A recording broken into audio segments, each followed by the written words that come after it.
Welcome back to another episode of Can Blue, a hockey podcast covering the New York Rangers and the Montreal Canadiens. It's been Been 2 2.5 weeks, weeks. just about. We've been lacking a little bit on our side. But a lot of travel. a lot of bad hockey being played. Mm, mm. Not, but From not both sides this time because from both sides, but also not a lack of things to talk about. So I'm glad we're back. Yep. We were just reminiscing on how it's good to be back in this space. It's good to feels at home here. So I'm glad we're getting back on it. We'll be back on our hopefully original schedule as long as schedules allow. But so to start with the Rangers, biggest thing in the news right now is the letter. We're calling it the letter 2.0 because a letter was released by the Rangers it's copy and paste. in 2021. But with ChatGPT now. Yeah, it's basically copy and paste, probably ChatGPT affected. There was a letter in 2021 when Chris Drury took over the team, and it was basically, or no, it was before that actually. Wait, Jeff Gorton. Didn't Gorton do it? Yeah. Gorton released a letter. My bad. And it was like, we're gonna say goodbye to some familiar faces. We need to start this. I don't know if they said the word rebuild in that first letter, but it was essentially, we're gonna get worse before we get better. Trust the process. It'll be a couple years before we're better.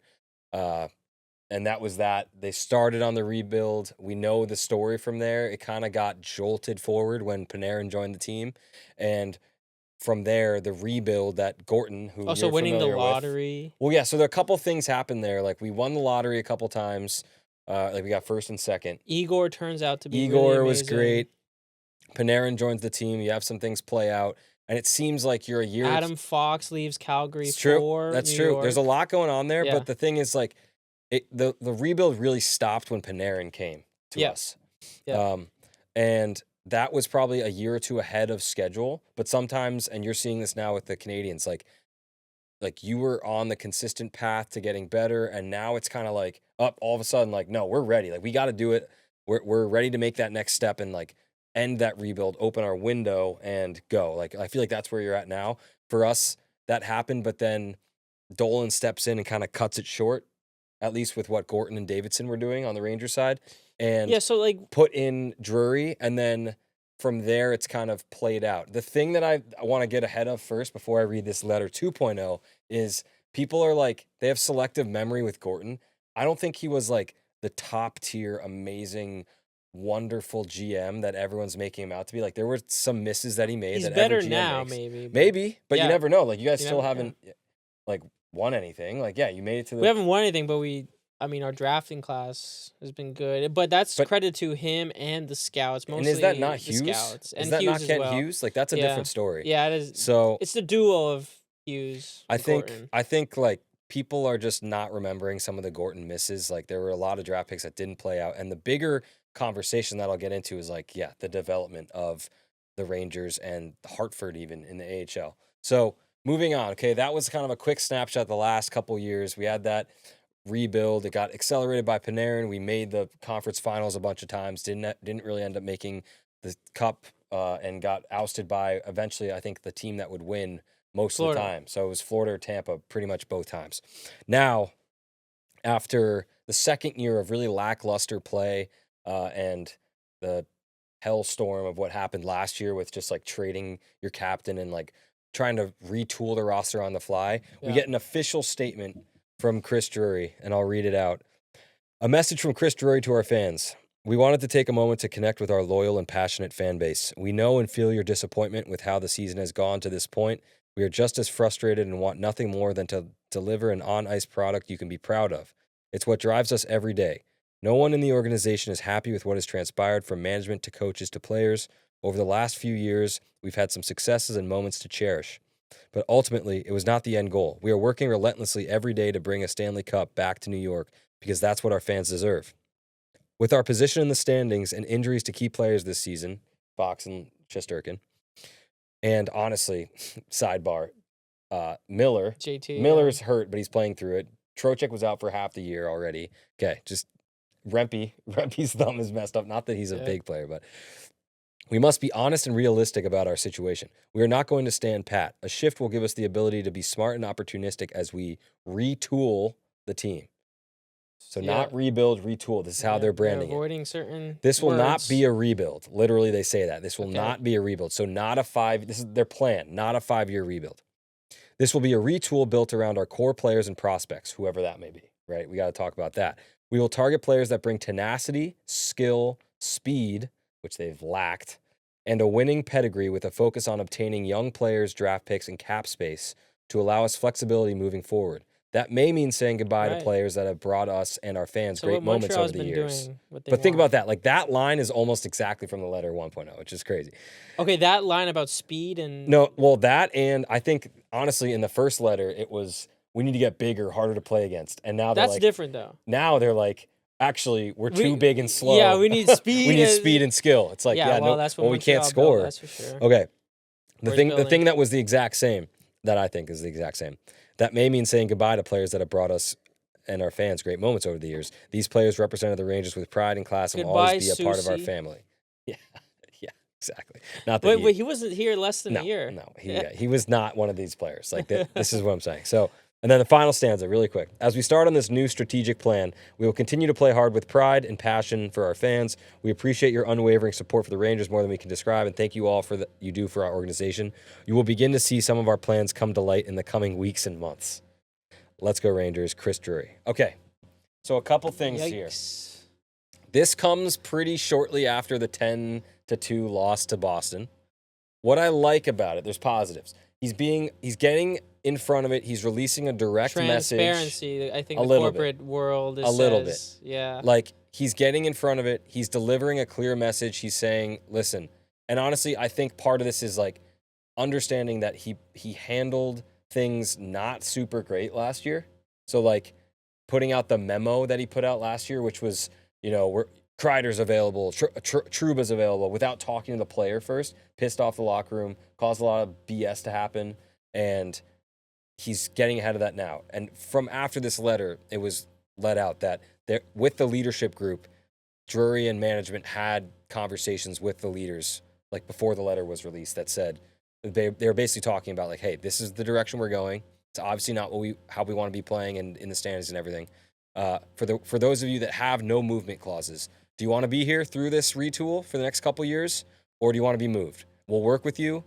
There's certain guys that we're definitely going to let go of. One of those guys being specifically Artemi Panarin. He's at the end of his contract. Right now, for the couple first contract negotiations they've had, he doesn't want to take Anze Kopitar type deal, which is like an $8 million, like a massive discount to his 11.5 or whatever he's making now. So the question is, would Panarin take a discount? He said no. So the Rangers are saying, okay, we are not paying you 10, 11, 12 million. Another team might. We're good. We're done with that, which is hard to come to grips with because he's been your most prolific scorer. He's like the only glimmer of offense on this team, but he is a piece that you can trade and should get some value back for. Yeah, I agree. So that's tough, but they're being clear about it. That's the positive of that letter, and so you know what you're getting into. The negative or the criticism I've seen is like, why isn't Drury getting in front of the microphone and saying this? Like, that's what I said. Yeah. Why isn't he making like basically Sullivan has to answer for this a couple times. The players are like kind of aware of it, and they're constantly in front of the media. Where is the owner and the GM?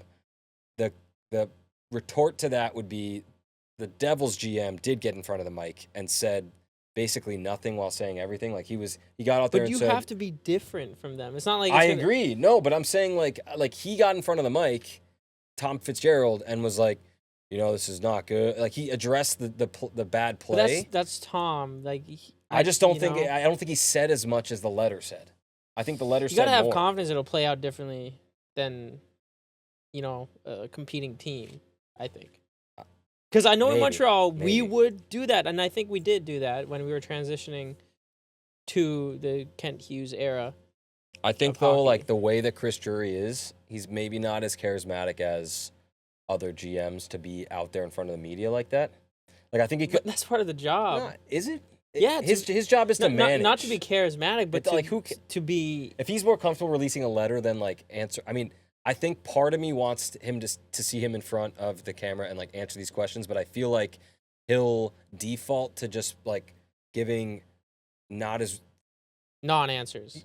maybe not like he'll answer the question, but he won't say anything that he hasn't like really thought out, and he won't give that like in-depth answer that we're looking for. As far as the letter, it tells us, okay, we're retooling, we're not trying to rebuild, and we're going to get rid of some players. And shortly after that, Artemi Panarin will be traded, will not be extended.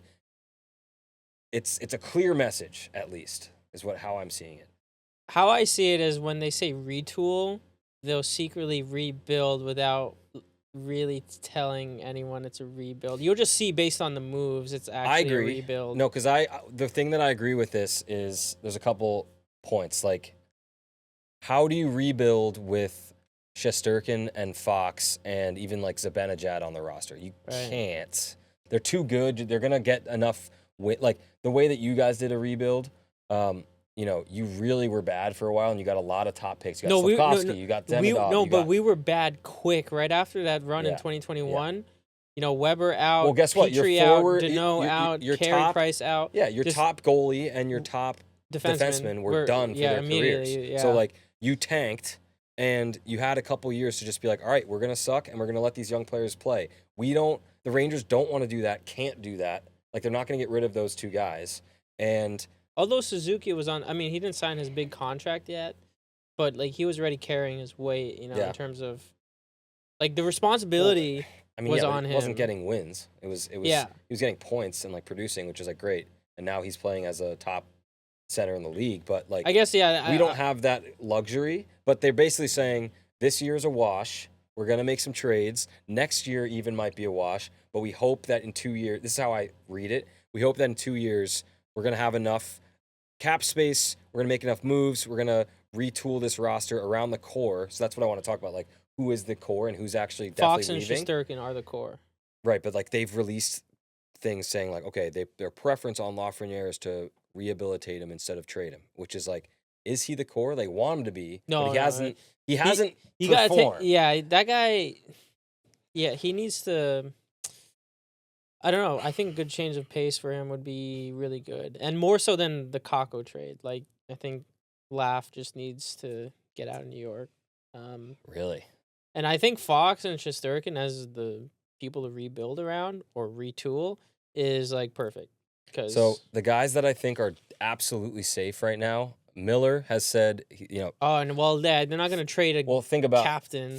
They have a million times. They've traded Callahan, McDonough, Trouba. But they just got him last year, you know? Yes. So, I think it's a little quick. I don't know if Miller has a no move right now or not, but what's his contract? Like how many years? Yeah. He might have 3 or 4 more. 3 at what, like 10? 9? 9. Okay. I mean, it's not. So if you think about it though, like like I said, they went to the leadership and said, like, are you willing to move your no move, or do you want to stay, or what the deal is? We know that Miller said he'll stay. Zibanejad, for the time being, said he'll stay again. Like, they ask him every year, can you waive? And he's like, no. So he's staying. You know that Fox and Shesterkin are staying. So you have those 4 that are for certain staying. I think their preference is to hang on to Cooley. He's young. He's middle 6 winger, okay? I think their preference is to hang on to Noah Laba. He's come up this year as your third-line center. That's probably his ceiling in a best-case scenario. If they start selling off pieces and centers, he'll be a second-line center, but, like, fine. Maybe you'll get a better draft pick out of that. They're going to hang on to Perreault. He's their best prospect right now. I think Othman is, like, if someone wants him, I'm sure they would trade him. But right now it seems like they've dangled him and no one really wants that back. Panarin's obviously gone. I think Lafreniere is 50-50. They say they want to rehabilitate him, but, like, there's been trade rumors about, like, could they do a swap for Shane Wright? What do you think of that? Center from Seattle, hasn't had the best start, younger than Lafreniere. He had a couple. They kind of have the same production. I mean, I think it'd be good for both of you. Change of scenery, like, so here's the problem, right? Like, you guys passed on him. It'd be interesting for me because it's like, okay, you have a new player, a little bit younger. He's a center. It helps your center depth, and he was touted as a top pick. And you're getting rid of a guy who's a little bit older. But you've seen what Lafreniere can do. Like, when he was on in the last year of his ELC in the playoffs, he like carried a series, and they almost beat the Panthers in that series because he was playing so well. Right. And so Yeah. you're like the That devil that's you know versus the devil you don't know. Lafreniere, you know what he can be. Shane Wright, you're kind of like you don't know yet. you're not sure. He's too But they're young both to tell. underperforming, so it's like maybe that change of scenery is exactly what both of them need. It's a risk, but maybe that's a risk you and take. then what it boils down to then is his character related. Yeah. Like which character do you want to choose over? Can you imagine? I don't know. It's a bit of a toss up. Can you imagine Lindgren, Lafreniere, and Kako all in Seattle? That would be crazy. I mean, it's good for Seattle because I think guess. they be a better hockey team other than going into Maybe. unknown territory. Maybe. You know.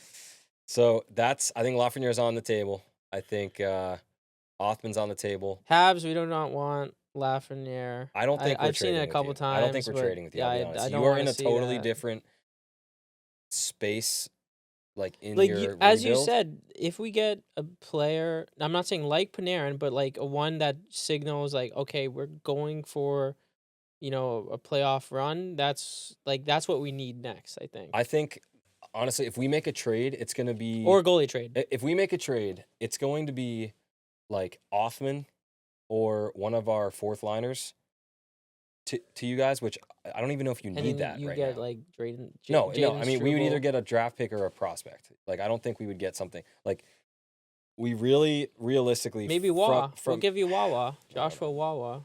I just don't. I don't think there's a. I mean, the only reason why there would be a connection is because Gorton is there and he might know of the guys that are on the Rangers system. I don't think. Didn't he draft Othman, or was that? I think so. Drury? I think he did draft Othman. Oh. That's why I'm saying, like, if he wanted to bring him over. The other thing is, like, obviously Lafreniere, French Canadian, but like, what are you giving up, and what would the Rangers actually want from you? I don't think that's happening.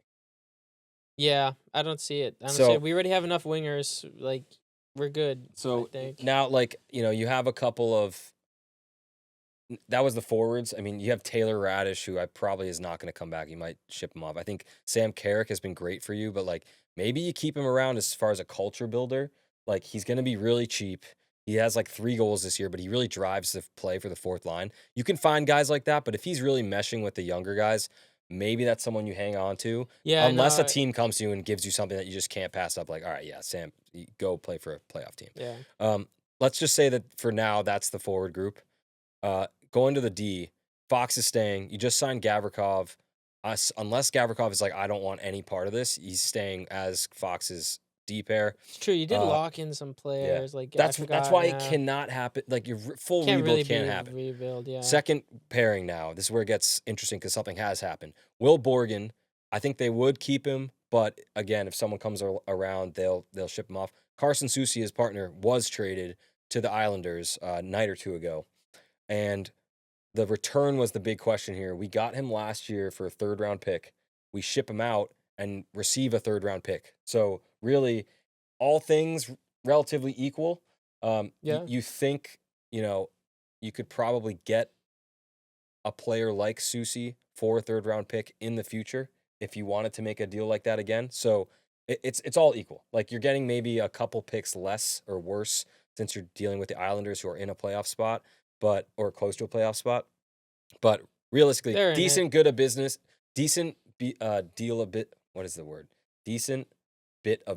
There you go. For Drury to recoup that value for that asset, and like he's done that before, where he finds the right trade partner and gets that value back. And the thing is, like similar to you, actually, we have these borderline defensive guys like waiting in the wings for us. So that kind of.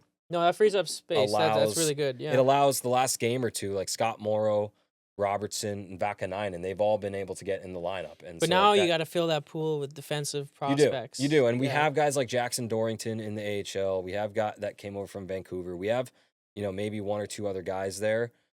I agree. The prospect pool is really weak and slim, but I think that's where we're going to kind of recoup in this next year or two. Yeah, I mean, even if David Reinbacher doesn't pan out, we have like 2 other defenseman prospects that could come in. Yeah, maybe they're not right-handed, but like, we have that backup. We accumulate, and you have to accumulate, unfortunately. So like, that takes time. I mean, I'm not saying you guys are in that rebuild mode, but like, I know I feel like Drury is going to be conscientious about accumulating Yeah. draft picks at Yeah. this point in time, even though he didn't say rebuild. Yeah. I think the other thing, like to switch it up, because I want to go back to the top two. I didn't purposely mention two forwards that are almost certainly traded. But to finish out the defensive conversation, like your bottom pairing is going to be something of Schneider, Vakanainen, Robertson, and Morrow. I think you just got Morrow. He is one of those guys that is mobile and has been able to lead power plays, at least for the AHL in the past. So I think you keep him.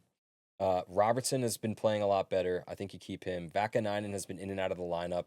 Like for depth, maybe you keep him. But like again, they're all on the table. No, you know why you also but play those guys is because like you You gotta could see what you get. you see what you get and And you you could have. you could flip them. Yeah, you can Like totally flip them. we made flips Yeah. over the past 6 years that have worked out. So Yeah. like you gotta do you play them so you could flip them. I think the other thing is like, all right, what do you do with Schneider? Like they've been touting him as he's a bona fide top 4 defenseman on any team. It's like, okay, but you haven't been playing him as that. So if you can get a better asset for that, and you're kind of stuck up in the, or you're backed up in the defensive prospect pool, like maybe you flip him if another team values him pretty highly. They've really clutched him close to the team there, and like haven't really entertained trades involving Schneider in the past, but now it's like, I know he's a young guy and like can move around, but I think you take those calls. One trade partner in particular, the Sharks, they're looking for a younger defenseman. That'd be a And good like fit. the thing is though, like what are you getting back? Because they're like, oh, they're waving Mario Ferraro around. It's like he's an older guy. Like I think he could be a good ad for a playoff team, but for a team that's trying to get younger and quicker, does that make you better? Maybe not. Maybe it's a take him and flip him for something else for another team, but like a 3-way trade or something that could be interesting. But that's just one of the teams that I've heard. So anything from that, or else I'm going to go back to the Panarin and the Trocheck. Yeah, no, go to conversation. the forwards because Okay. I'm curious. So those two are the main two that we've heard trade rumors about already, and we have a sense for what we think the return is going to be. Because there's comparables. So Panarin, last year of his deal, so he could go to a place that's a rental, but I think all the reports are really pointing to long term, they want, like, he's probably not medium going term. he's probably not going to want to go to a place and then go to another place in the summer. So Yeah. ideally he's shipped now to a place that will extend him, that he wants to stay at. So that kind of limits the pool. Like I don't necessarily think he wants to stay in Colorado. Like I think he would go there because they're stacked, they're good. If they want to take on that contract, at least as a rental, and they win, like he would benefit from that. But I think like realistically, the teams that he would extend with is Florida. And maybe another. I know, Dude, please. and no. maybe I don't think Minnesota. How the heck? What is Florida going to trade to get Panarin? I don't know. Yeah, I don't know. Like I mean, Luosterainen or something, and like another guy.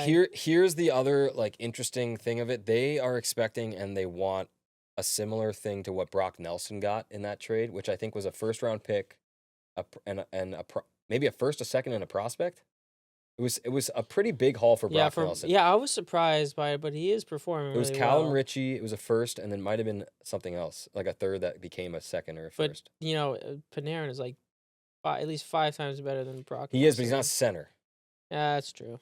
So but that's at least what the ask is, and they are, we'll see what happens if Panarin comes out and says, I'm only going to X team. You're kind of handcuffed, and you got to take what you can get. But I think him, and honestly, Dude, the I bigger just pray it's comparable. not Florida because Yeah, me too. Well, we're in that division. I know, but I don't want to see. And we're now in a wild card spot, Uh. and the two teams that are now chasing us three, I guess, is Boston, Florida, which are the closest, and Toronto. Yeah. So to have Panarin in Florida to be the last team to, I know, like, of the 5. It just seems like that's gonna happen. It's so like I mean I don't want to complain, but like yeah, that sucks. Our division's too good. I think they're also, I mean, they've said publicly that they don't want to get rid of Trocheck if they can help it, but Okay. I think he is another guy that absolutely has to go. Like they're saying this about every player. Like, oh yeah, we want to keep Lafreniere and rebuild him. Right. Yeah, we want Trocheck. Yeah, it's like, who are you getting rid of? Just Panarin? You're all like, what player? If you're rebuilding or retooling, sorry, and you're only replacing one player, and it's Panarin, who is replacing Panarin's production? There's probably like 5 guys in the league that will do that. So like you'd have to get McDavid or does a McKinnon or retool like a Kachuk. mean? So like retool means like you find a almost equivalent exchange. I think for it means Panarin. you have to shake up the personnel while keeping certain key core guys. Right. But right. it's a failure. If you've announced this letter and only get rid of like 2 players, that said, if it's Panarin and Trocheck, that's a substantial bit of your core that's been here for a while. But if it's only Panarin, or if it's like Panarin and Othman, like that is not a retool. That is, you're getting rid of your best player and a guy who's like can barely stay in the lineup. And what are you getting back? You're not going to get like all the big free agents are signed. Jason Robertson's pretty much the only one that is like out there still, but like you're not doing a 1-for-1 Panarin for Robertson. You really have to probably lure him away somehow. If you unless were someone actually in a comes up. rebuild mode, would you go for picks? That's what you would do, yeah. Yeah, I mean, Prospects and picks, young guys. no. Would you, as a fan, be like, yeah, I'll If take it was picks. I'll rebuild, take like 4 picks or three yeah, picks for yeah, Panarin. yeah. If you're like we suck, we're 4. rebuilding. It's going to be 5 to 7 years. You get as many picks as possible, but they're not trying to do that. So the thing with like Trocheck and Panarin, they're probably going to command a prospect and a first. They're going to want that and maybe an additional. If it goes for like a young player that's on their team, I think that would work as well because they want to get that speed and that youth. Name thrown around for Trocheck specifically and a team is Minnesota. It's the Wild. Adding another center would really help them. Yeah, and they that would be have good. young centers and young players that the Rangers have looked at or have like potentially wanted. So like thinking about Daniil Yurov, he's one of those guys. I think he's playing on the first or second line for them. That would be a really interesting piece because I think he's jumped in right away and like produced for them. Is young, is quicker. Maybe doesn't have the same style of play as Trocheck would. Man, they're selling their young ones. They sold. They're going Rossi, for it, right? Yeah, and they're going for it. Bouillam's gone. Yeah. So if it's a Yurov, I think that's interesting. There's a guy Charlie Strommel as well on their team. I think reports were saying the Rangers were looking to draft him, and then they got got their young scoring and Boldy and a couple other guys, and their old or medium like Kaprizov, of course. So like they're set. Like that would be a good addition for Trocheck. I would agree, and it's just like can you extrapolate the most out of that trade for the Rangers? Like I don't watch the Wild that closely, but if you go from Yurov to Trocheck and like you lose a pick as well for the Wild, I think that makes them better, and I think that benefits the Rangers pretty heavily as well. So it could be a mutually beneficial thing. I could see Bill Guerin doing that because he's a U.S. guy. He wants the U.S. player, Yeah. Yeah, we all know who Guerin is. He's I'm hoping he's like dumb enough to make that decision, actually. So, I mean, in the coming days, I'd expect to see those 2 guys for sure gone. There's probably going to be some auxiliary pieces moved as well, but really that's the big news in Rangers land. And like since that letter happened, they've won 2 games. One of them they just destroyed the Flyers. Mika had a hat trick, and it was a nuts night. They always destroy. I mean, they don't always, but Mika always destroys the Flyers. And it was kind of just like, hey, we're still gonna play, even though we know this team is dead. Now you guys could just have fun. Yeah, but it's not little fun. Bit more it's fun. not fun to watch. Well, yeah. Unfortunately, except I'll caveat that with they lose. I'm kind of good. I'm kind of good with them losing at this point. Like getting a better pick probably helps us. But last night or 2 nights ago against Boston, they won in overtime. They had a comeback win. I thought that showed some good grit, and they kind of deserve a win at this point. Like they're not playing the wrong way, but it's just like seeing those guys get rewarded for something. It's like I still don't hate the team. I hate them, but I don't hate them. You know what I mean? Yeah. And seeing the way Perreault is playing as he's stapled now on the top line, he's really coming into his own. So who would have thought? Yeah, right? I said that at the beginning of the year. Just play Perreault. I was surprised when he was put down into the minors initially, because I'm like, all right, he showed up for camp and did well for the preseason. Yeah. I want to say one thing about that after the game last night, Sullivan had this good point. He said, beginning of the year, we put Perreault in top 6 or whatever, And what we're really looking for these young players is for a player to be overwhelmed. And if they're overwhelmed, that isn't like testing them is good and like pushing them and challenging them is good, but overwhelmed and drowning them is not good. And No, that you're right. detracts. You're right. And it takes a certain degree of maturity to be able to take that much heat. I think it's maturity, but it's also like if you're not ready and you're being forced to be out there, that can really hurt your confidence and your skill and your just your ability overall. So Sullivan says he's seen careers, or at least young players, heavily set back by teams putting them in way too early and overwhelming them. So that's what they're looking for. I agree with that. They saw that he was a little bit overwhelmed early in the year in the top 6. So they pulled him back, put him in the AHL. Yeah. He thrived. When he was called back up, they didn't just immediately force him back in that position. They played him top 9, so they gave him a little bit less ice time, gave him those third line I think matchups. they managed it well. I think that was really good. I think they managed it well. And now it's like, listen, there's no... Basically, you're going to make mistakes.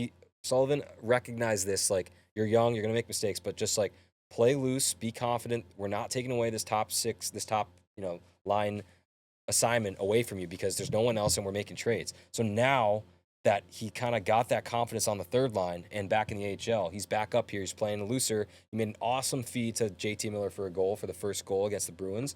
And it's just seeming like that is great progress, and you just hope that keeps going. But at least it's giving me confidence that Sullivan is handling the youngins the right way. It's been a long time since I've been able to say that about a coach for the Rangers. So that's the positive I'll take away from it. Rangers are going to suck the rest of the year because it rolls from there. Yeah, it totally. rolls from there. But that's the Rangers spiel. They aren't going to win a lot of games. They're going to trade some of the best players that they've ever had, and they'll probably get back some pieces that might be interesting. But I think the biggest thing I'm looking forward to is the Olympics at this point. I mean, yeah, the Olympics is just around the corner. Yeah, and. Yeah, we haven't seen one in so long, so I'm really excited just to see everyone get going. Hopefully, people don't get injured. Yeah. I mean, I feel like there are going to be maybe injuries. I'm sure there will. But yeah, was there anything else though? No. Let's move on to the Habs. Habs, well, past couple weeks since we last spoke, I feel like they've been on and off. Like, we won a couple key games. Like, we won against the Wild for the first time in 9 years. Oh, that's or something. crazy. Yeah. Like, you don't play that much though, right? It's like two times a season. I think so. But like, probably literally, like between 2017 and now was like the last time when we won. And Philip Deneau was on that team, Gallagher as well. And I mean, that's a positive. But like, we keep losing to divisional rivals, such as Buffalo and Boston. Yeah. So we've lost 3 in a row for them, and also we lost to Detroit a while back. So I don't know. It's just like they can't close it out for one when we're up, because we played Boston recently on Saturday, and Caulfield putting the team on his back gets a hat trick, 29 for the year. I have some thoughts on this. Yeah. But 29th of the year, he's getting to 40. I mean, we're at the 52 game mark, 51. Yeah, 30 games up. He could pot 11 more, so we're there for him. So congrats on him. But that was the only scoring. We were up 3-2, and then Monty lets in some weak ones. We lose 4-3 in regulation. So, and there's this like fan-made stat, not fan-made, but like a fan made and found this thing where, of the games where we have a lead. So there's 25 games so far. We have a lead, and Monty's in net. Oh God. 21 of them he gave up the lead. And you lost those games, or did you just give them up? Just gave them up. Okay. But like within those good. stats, that's like a New York Mets you stat. still lose. Like most, like let's say most of that 21. Even if lost. you get to overtime, it's like okay, you get a point, but letting up the lead with late, average goaltending. Yeah. We would have been top of our division easily. Dude, that sounds like such a Mets stat. Like that was like a 2019 or something Mets where like if they just won half of their games that they were up, they would have been top in the league. And I like to emphasize this too, because many Habs fans, including myself, haven't seen scoring like this in decades. and I mean decades. Before my time too, they haven't been scoring like this since the 90s. And we finally are. We solved the scoring problem. And now we solved getting shut out constantly and 1 or 2 goals per game. Yeah. And now is just the goal. Now the goalie is a problem. I mean, it's a good. I would argue that the scoring is the harder thing to solve, thankfully. But now the goalie being a missing part, it's like, all right, how do we maneuver what we have, which is Monty Dobish, Fowler, and find I would say, an above average goalie to take over the starting position. But like that's the beauty of hockey, right? Like most teams are dealing with this. Like they have either like elite offense and horrible defense and an okay goalie. Or I mean the Oilers didn't solve it. Oilers haven't solved it. They have the top, probably top 2 lines in the league. The best player in the league. Yeah. And they didn't solve it. Like they didn't. But like I would regret having not the urgency. Like so they made 2 Stanley Cup appearances. I would have, if I was, who's the GM of Edmonton? Whoever it is. After that first Stanley Cup loss, I'd be like being so desperate to find a goalie. You got to Game 7. I know, and then you think to yourself, oh well, oh man, maybe we just run it back. Yeah. No, I don't like the idea of running it back. And they got back there again with this, but like, yeah. Anyways, like if we solve the goaltending, and just losing leads, and I mentioned it early in the year, just because we do lose leads, and it's catching up to us, especially in these division games where it's most important. Like we're getting showed up by Buffalo all of a sudden, which is crazy to me. We've been having their number, but now they're having everyone's number. They're on fire.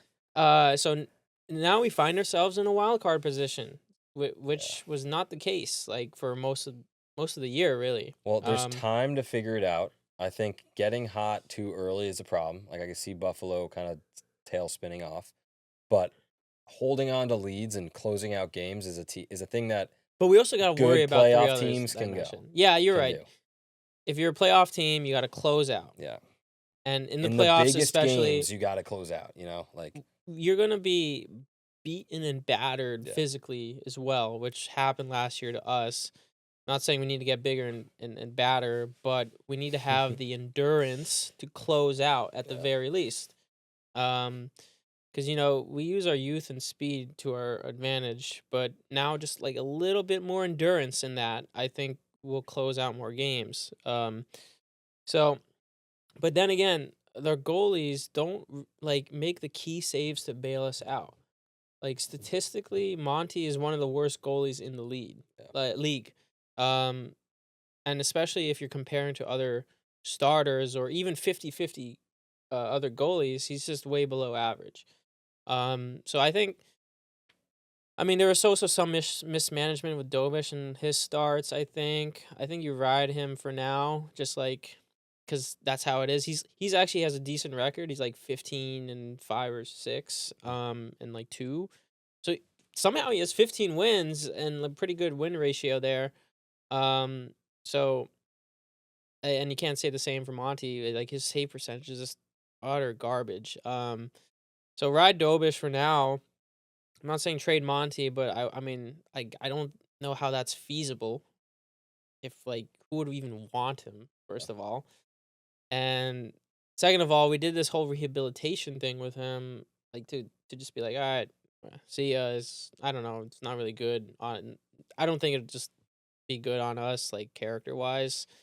And now that you put down Fowler, and he's getting starts in the AHL, like you gotta kind of leave him unless there's like a big injury that comes up. Yeah.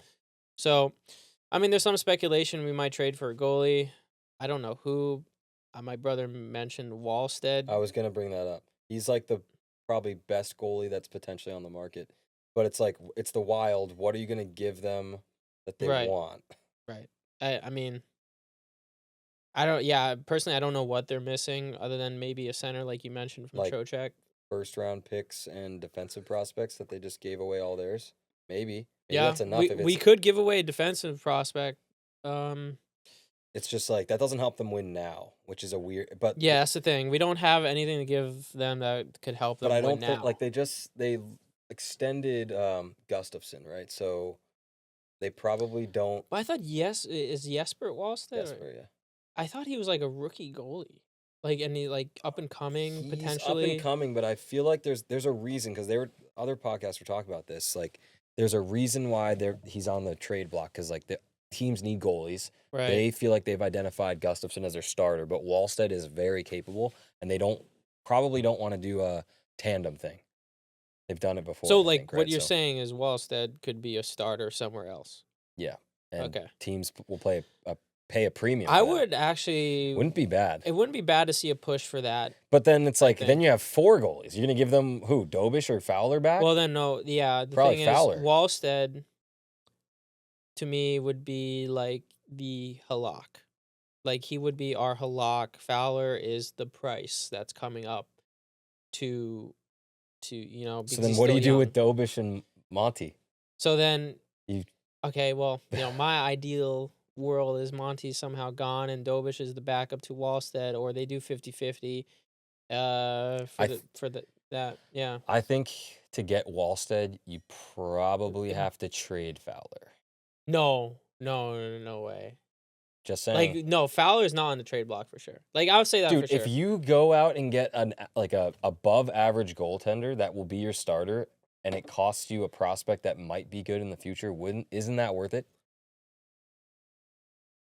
I know you like Fowler, but no, I don't think Fowler's on the trade block. Unfortunately, I'm asking you, like, would you do that? No, I think Fowler's going to be better than Wallstedt for sure. But he's not right now. He's not right now. And it doesn't help you right now when you're trying to make a playoff run. Well, then I see another team probably. I mean, another playoff contender like Vegas go after Wallstedt or something. I just don't like. They have Hill and. Yeah, but Hill's not playing. Someone else. Hill's playing. He's back. Is he? He's back. Trying to think. So Islanders got Sorokin. I don't know. It's a tough one because we've been excited for Fowler for a while, but they could take Dobish maybe. But why would they want Dobish? Because Dobish is good. If he's good, then he should be playing. Good enough for a backup. Yeah, but he doesn't. All right, so I'm just saying, Gustafson. like, to give away Dobish is the perfect. I don't know. 35 to 40% starter. Maybe. I just think to get someone who is going to be your starter for the probably long-term future. Well, it'd be Dobish and a defenseman or something, a top-tier defenseman like Ekstrom. I think they might want Fowler. I think it might cost Fowler and a pick or a prospect. That's not happening. I'll tell you that for sure. Like, that's not happening. All right. I know Hughes. Would you want? You wouldn't want it, a part of me knows Hughes. That's not going to happen, and I wouldn't want that. I'm just saying it might solve your goalie problem, and then you can cut or waive or trade Monty. You could either, because then you have Dobish as your backup. Then you have Dobish as your backup. Well, that's the thing. If we do trade Fowler, the situation would be Dobish would be the backup for sure, and Monty would be waived. Which that's pretty good. Wallstedt and Dobish. I don't know. Yeah, but does he want long term with the Habs? I don't know. Why wouldn't he? It's Montreal. It's the best place to play, right? Is he Swedish? Yeah, I think so. Okay. Well, we don't have any Swedes on the team. I don't know. It's an interesting thing. The other thing, because we're talking on the Wild a bunch, I think this happened in this week as well. You said you beat the Wild in overtime, right? No, Cole Caulfield. Yeah, 4-3. And it was totally like, hey, Bill Guerin. Like, nice. No, it's not OT. It was 15 seconds to go in the third. And didn't I think the Habs Twitter tweeted at USA Hockey. So by the way, Lane Hudson also scored in this game. That's awesome. Lane Hudson scored a one-timer. It's like, hey, Bill Guerin, what's up? And Caulfield, 15 seconds ago from Suzuki, just snipes it top shelf over Wallstedt. So sick. Yeah. Still nasty. And dude, he's on a heater. He's like 5 games, like 8 goals or something, like something crazy like that. So he's carrying the team right now, and our second line has gone quiet ever since I mentioned, like in the previous episode, that our 2 weeks ago our second line is killing it. You know, they'll come back into it. It's just like, again, ups and downs for lines always happens. And yeah, I mean, we have a tough stretch. We got Vegas, Colorado coming up, Buffalo again. Like it's Colorado. I feel like we're gonna get blown out. You never know. You never know, but We got blown out by them earlier this year. Yeah, but Vegas we could beat. Buffalo, I'm just like I do a toss up like 50-50. Yeah. It's either we lose as we have been, or just like finally get our stuff together and shut them down. Goal scoring wise. Dobish is getting the start against Vegas. I mean, plays well. We probably get the next start, but it's a small. We have like I think 5 games before the freaking Yeah, I Olympics, think which that's is 4 or 5. crazy. Yeah, Um, couple weeks. so hopefully they hang on there, and I'm just hoping to see Need above points. 50. So 3 wins, Yeah, like at the very least. 3 man. for 5 wouldn't be bad. We're losing again. Boston is 1 point behind us. Yeah. Florida's 2 or 3 points. It's thankfully Toronto is losing. Did you see what happened to Berube? What he looks like Frankenstein. Not laughing at what happened. That sucks. But I yeah, know, but is like crazy. it's insane. Yeah. It's like, oh, it's a gym accident. I'm like, that's like a weight fell on his head and like dented his skull or something. and It's like crazy. like It looks bad. Yeah. And then you saw the Leafs are just in the news these days. Like and then Willie Nylander, Nylander yeah. flipped off the camera and got fined. Or he's like, oh, it's just a spur of the moment thing. Whatever. I don't care. Really. Like all right. I never liked that. I know the you don't. the character, but like the characters on that team, the only one person I could really respect is Tavares. Honestly, like he's like. What about Nyes? I haven't and seen Bobby much of him, McMahon. Oh yeah. Yeah, well, because he went to your school. Yeah, yeah. All right. Couple minutes left. Let's talk about you had a couple guys come back from injury, right? And then you had some trade rumors of your own. No trades. But rumors? Yeah. I mean rumors. I mean okay, I don't know why these rumors came up, but like, I've read some things, maybe Laine's wife was saying some things on social media. Why is she always in the news, I feel like? It's just like, oh, prepare. I don't know if it's fake or not. I can't tell anyway. I just try to ignore it. But it may be Patrick Laine. I mean, makes sense because there's like no room. I mean, he hasn't played for most of the year. Yeah. Doc is back. I mean, Texier's in. Veleno is just playing good enough hockey to stay on the fourth and like do some face-offs for us. Like Veleno has tapered on to being like, good enough, right? Yeah. So it's a bit complicated. I mean, we got Newhook coming in now. He's skating on the ice, thankfully. Oh, really? Yeah. I thought he broke his ankle. He like fractured it. Like so he could be good to go by playoff. Yeah. Oh, that's crazy. Yeah. Yeah, no, I'm surprised and he too. has 2 weeks rest for Olympics. That's good. I'm surprised too. However many. So, I mean, Doc's not really like he hasn't really wowed me since he's been back. I mean, I was expecting that. He's now back on the third. He needs to work up to it. It's been a while. Yeah, I mean, he's also just very fragile. So, like, honestly, if he gets injured again, I'm, like, pretty much over the experiment. Same with Laine, by the way. I mean, I don't know why, but I just have more leeway for Laine because at least he scored, like, over 20 goals for us last year. On the power play only. Yeah, on the power play only, but, I don't know. That just felt more impactful than what Doc has done. So... He's a merchant, dude. He just sits in the circle. Yeah, I know. And I love Nui, so like you got to make room for Nui, of course. Texier, I mean, he signed the 2-year deal. You keep him. Just you signed him, okay? Yeah. You set precedents that you made the team basically. So movement in terms of the forwards, I only see really Laine being realistically traded. Do I want that? Not really. It would suck to just not see him do anything for this whole year, there was so much hype during the offseason because he's been training with Demi and like putting in the work, and then 5 games in he gets injured. You're like, well, hopefully it's not that long. Oh wait, it is that long. Yeah, it's been a while since he's played. That's crazy. It'd be bad to just like not let him try, 10 games. Well, also, who's going to take him if he's that fragile? Like, he has to prove that he still has got it. Right, exactly. Then, so you have to... Deadline's in March, right? So he has probably a couple weeks when he's back to... I think he's definitely coming back after Olympics. Yeah. So there's no doubt about it in my mind. So he'll play. Who else, though? I don't know. It's really complicated. Other than the goalie stuff, like, who can we really... trade for to up this squad? And for the most part the squad is solidified. So I mean, unless someone wants Brendan Gallagher, but like, or Anderson, Josh Anderson, everyone else is not really movable. We're going to try to probably ride the wave as we kind of did last year with the, let's keep the roster, keep pushing for solidifying a playoff spot, and I guess try to improve the goalie situation because that's the best place where we could improve. Yeah.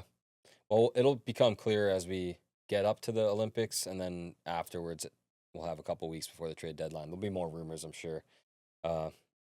More fun things to talk about there. But I will say, I do think Dobish is a lot more valuable than Monty. So if a goalie trade does happen, I do see Dobish being moved more than Monty or Fowler, obviously. Yeah, I would think not a lot of teams want to touch Monty. Absolutely not. Yeah. It's like touching Jari. Like, yeah. Like they only did that. They did it. Yeah, but like Jari at least has. What didn't he have like good? Well, at least one or 2 years, right? Maybe. I don't know. I never thought it was that great. All right. Anything else? No. That anything around the league, we didn't touch upon that. It's just been it's been a couple weeks, right? So I don't think there's been some minor trades going on. I think Chinikov got traded to the Pens from really? Blue Jackets. I'm pretty sure. Oh yeah, he was a Blue Jacket. And he's been pretty solid. As far as other trades, I don't really think there's been anything. I do think, the refs are out to get us. Okay, that's a funny thing. Wait, the ghost trip. So the ghost trip happened. That was interesting. Last night in the Bruins game, they called a penalty on Zibanejad for a high stick. Just 2 minutes. The Rangers are like, it was a follow-through, which if it's a follow-through after a shot or a pass, it's not. Yeah. The refs just decided to review it, and they said, okay, yeah, you're right, no penalty. So which is crazy because in your game, you can review I don't know and what then you say, can. yeah, dude. This is the thing because like I think on a major so you can review it, but this was not a major for the Rangers. So like that's why I'm like, now I'm thinking about it, like it makes the league look bad that they blatantly missed the trip. So it's potential that the call came down and they were like, if there's a clearly blatant miss on the review after this trip thing happened, review it, get it right. I'd rather you get it right than us look stupid. I think potentially. You think because it happened to us, it was reviewed unless for it's you. really just chaotic and then they just choose randomly. Dude, he literally no, I know. Didn't he touch just him. fell over the blue line. He just fell over the blue line, yeah. And he told him to stay in, like so. He apologized, of course. He did, but like cool, I thought it was really interesting that happened, and then a week later, what happened in the Rangers game happened, and they actually reviewed it with no precedence to review it. They just were like, "Oh, I guess it does look like it was a follow through. Okay, after review, no penalty." And I'm just like, literally, that could have happened in the Habs game. So yeah, like that's precious power play time, like that we have to fight off. I do think if I'm giving the league credit, they did that. You know what I mean? Otherwise, it's just random. But, all right. I think that's it. That's it. That's our show. Thank you, everybody, so much for watching. We'll be back next week. There'll probably be a trade by then. We'll see. Hopefully. I would think so. Something interesting for the sure. Rangers or Stay Habs. tuned. Thanks, guys.